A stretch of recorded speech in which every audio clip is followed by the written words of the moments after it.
മൈലിനകത്ത് മുസ്ലിം ലീഗിന്റെ തമ്മാടിപ്പട അഴിഞ്ഞാടുന്ന കാഴ്ചയെ കണ്ടത്. പാർട്ടി മെമ്പറായ സഖാവ് പ്രദീപന്റെ വീട്ടിലേക്ക് അവന്റെ കൊച്ചുകുട്ടികൾ കളിക്കുമ്പോ പടക്കം വലിച്ചെറിഞ്ഞു. അവിടുത്തെ സഖാക്കൾ സംഘടിച്ചെത്തി 3-ാം മൈലില് വിജയാഹ്ലാദത്തിന് ഒരുങ്ങി നിന്ന മുസ്ലിം ലീഗിന്റെ നേതാക്കന്മാര് ചെറുകിട ആളുകളെന്നല്ല, മുസ്ലിം ലീഗിന്റെ നിയോജക മണ്ഡലം പ്രസിഡന്റ് ഉൾപ്പെടെയുള്ള ആളുകളുടെ കൈ തല്ലി ഓടിച്ചിട്ടാണ് സഖാക്കൾ ജയിലിൽ പോയിട്ടുള്ളത്. ഒരു സഖാക്കളും പിന്തിരിഞ്ഞോടിയിട്ടില്ല. മുഴുവൻ സഖാക്കളും അവിടെ നിന്ന് ഈ മുസ്ലിം ലീഗിന്റെ തെമ്മാടിപ്പടയുടെ നെഞ്ചൂക്കിന് അഹങ്കാരത്തിന് മറുപടി കൊടുത്തിട്ടാണ് പ്രിയപ്പെട്ട സഖാക്കൾ ജയിലിൽ പോയിട്ടുള്ളത്. ഇവിടെ പാർട്ടി ഏരിയ സെക്രട്ടറി പറഞ്ഞല്ലോ, ഞങ്ങളുടെ 4 സഖാക്കൾ അവിടെ ജയിലിൽ കിടന്നു, ലീഗിന്റെ ആളുകൾ ജയിലിൽ കിടന്നല്ലോ. എന്താ അവരുടെ അവസ്ഥ? അവിടെ ജയിലിൽ കിടന്ന് 4 നേരം കരയുകയായിരുന്നു മുസ്ലിം ലീഗിന്റെ പ്രവർത്തകർ. ലീഗിന്റെ നേതാക്കളൊന്ന് അന്വേഷിച്ച് നോക്ക്.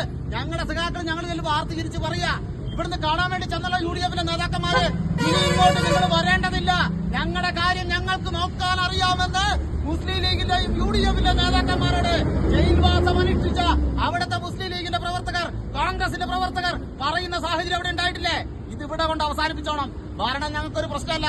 ഇവിടെ സുൽത്താൻ ബത്തേരി പഞ്ചായത്ത് രൂപീകൃതമായ നാള് മുതൽ ഇന്ന് വരെ കേവലം 10 വർഷക്കാലമാണ് CPM ഭരണത്തിലിരുന്നിട്ടുള്ളൂ. ബാക്കി കാലം അത്രയും ഞങ്ങൾ ഭരണത്തിന് പുറത്തായിരുന്നു. എന്നിട്ടെന്താ ഇവിടെ ഈ പാർട്ടിയെ ഒലിച്ചുപോയോ? ഒലിച്ചുപോയില്ലല്ലോ.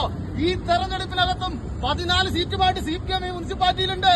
കഴിഞ്ഞ 10 വർഷക്കാലത്ത് ഞങ്ങളുടെ ഭരണം ഞങ്ങൾ എന്തെങ്കിലും അട്ടിപ്പേർ അവകാശം ചോദിച്ചുകൊണ്ട് ലീഗിന്റെ പ്രമാണിമാർ, കോൺഗ്രസിന്റെ പ്രമാണിമാർ രാവിലെ ഈ ഭിക്ഷച്ചട്ടി എടുത്തുകൊണ്ട് ഈ മുനിസിപ്പാലിറ്റിയുടെ വാതിക്ക നിൽക്കുന്ന പോലെ ഏതെങ്കിലും ഒരു CPMന്റെ പ്രവർത്തകർ, ഇടതുപക്ഷ ജനാധിപത്യ മുന്നണിയുടെ പ്രവർത്തകർ ഈ മുനിസിപ്പാലിറ്റിയുടെ പടിവാതിക്ക നിന്നിട്ടുണ്ടോ? നിന്നിട്ടില്ലല്ലോ. ഇനി ഭരണമില്ലാത്ത സമയത്ത്, ഭരണമുള്ള സമയത്ത് എടുത്തു നോക്ക്. ഗാന്ധി ജംഗ്ഷനിൽ വെച്ച് ഒരു 2 മാസം മുമ്പല്ലേ ഈ ലീഗിന്റെ നേതാക്കന്മാരെ പട്ടിയെ അടിക്കുന്നത് പോലെ ഈ ബത്തേരിയിലെ CPMന്റെ പ്രവർത്തകർ അടിച്ചോടിച്ചിട്ടുള്ളത്. അതുകൊണ്ട് തൃപ്തിയായിട്ടില്ല. വീണ്ടും ചൊറിയാൻ വന്നിരിക്കുക 3-ാം മൈലില്. ഇതിവിടെ അവസാനിപ്പിച്ചോണം.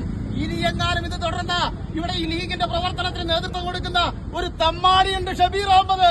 ഷബീർ അഹമ്മദ്, നീ കുറിച്ചു വെച്ചോ, ഇനി ഞങ്ങളുടെ പ്രവർത്തകർക്ക് നേരെ കുതിര കയറാൻ വന്നാൽ നിന്റെ മയ്യത്ത് കട്ടിലിന്റെ കാല് പിടിക്കാൻ വീട്ടിലാളെ ഏർപ്പാടാക്കിയിട്ട് ബത്തേരിയങ്ങാടിയിലേക്ക് ഇറങ്ങിയാൽ മതി. അത് മനസ്സിലാക്കിക്കോ. അതുകൊണ്ട് ഇതിവിടെ അവസാനിപ്പിച്ചാ നല്ലത്. അതല്ലെങ്കിൽ ശക്തമായിട്ട് ഞങ്ങൾ തിരിച്ചടിക്കും. ഞങ്ങളുടെ പ്രവർത്തകർ ഇന്നലെ ജയിലിൽ നിന്നിറങ്ങി. അവർ വെറുതെ ഇരുന്നില്ല. ഈ പ്രതിരോധ പ്രവർത്തനത്തിൽ ഞങ്ങളോടൊപ്പം പങ്കാളികളായ ഞങ്ങളുടെ പ്രിയപ്പെട്ട സഖാക്കളുണ്ട്. പാമ്പറമൂലയിലെയും തോളിമൂലയിലെയും ഉന്നതിയിലെ സഖാക്കൾ. ആ സഖാക്കളെ സന്ദർശിക്കാനാണ് പ്രിയപ്പെട്ട സഖാക്കൾ, ജയിൽവാസം അനുഷ്ഠിച്ച സഖാക്കള് തയ്യാറെടുത്തിട്ടുള്ളത്.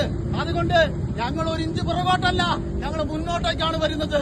അതുകൊണ്ട് ഇതിവിടെ അവസാനിപ്പിച്ചാൽ മുസ്ലിം ലീഗിന് നല്ലത്.